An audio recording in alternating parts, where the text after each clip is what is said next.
This is my from Divine Radio Station. Your door to the Divine World. मैंने बताया कि भविष्य मल्लिका में एक हिस्सा झूठ से भरा हुआ है। अगर आप सही तरीके से डिकोड करते हैं तो ही उस नकलीपन को पकड़ सकते हैं। इसलिए मैं आपकी असहूलियत के लिए भविष्य मल्लिका के कुछ तथ्यों को बेनकाब करूंगा।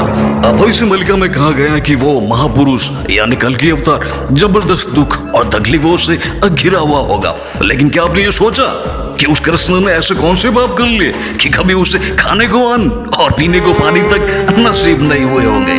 आप कृष्ण की महानता जानते ही है, बावजूद इसके कल्कि के रूप में उसे भयंकर दुखों और पीड़ाओं से होकर गुजरना पड़ता है। गौरतलब है कि यहाँ कृष्ण को सिर्फ कृष्ण समझे, विष्णु नहीं, क्योंकि कृष्ण और विष्णु में अंतर है और कृष्ण की दुर्दशा की ये पटकथा विष्णु ने ही लिखी। उस स्क्रिप्ट को क्रियान्वित करने के लिए यानी कृष्ण को दुखों मुसीबतों में फंसाए रखने के लिए वे सभी देवी देवता अपनी अपनी तरफ से डटे हुए थे। उस ग्रुप में इस दुनिया की शिव शक्ति और उनसे निर्मित त्रिदेवियां, साथ ही राधा और माँ विष्णु, महाशिव इत्यादि भी कृष्ण को अपनी मनमर्जी का शिकार बना हुए थे।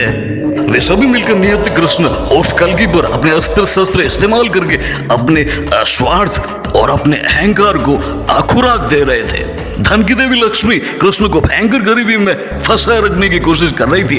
प्रेम और विवाह की देवी पार्वती कृष्ण को प्रेम और विवाह से वंचित रखे हुए थी।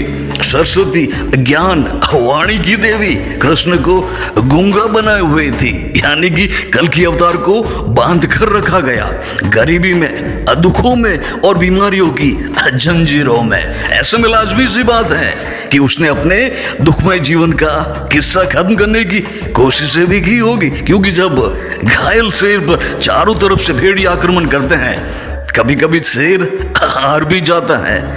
उस बेचारे लड्डू गोपाल को भनक तक नहीं थी कि वो महाराजा, वो बेशक ब्रह्मांडों का मालिक कृष्ण है। वो अपनी तन्हाई में ये सोचते हुए आंसू बहाता रहा कि उसने ऐसे कौन से पाप कर लिए जिसकी वजह से उसे इतने दुख झेलने पड़ रहे। अब आपके जीवन में भी ये सवाल जरूर चमका होगा कि कल की अवतार को इतना सब कुछ क्यों झेलना पड़ा। उन देवी देवताओं की आखिर क्या दुश्मनी थी या क्या स्वार्थ था कि वे सब एक साथ मिलकर कृष्ण कल्कि को अपने चक्रों में फंसाए हुए थे।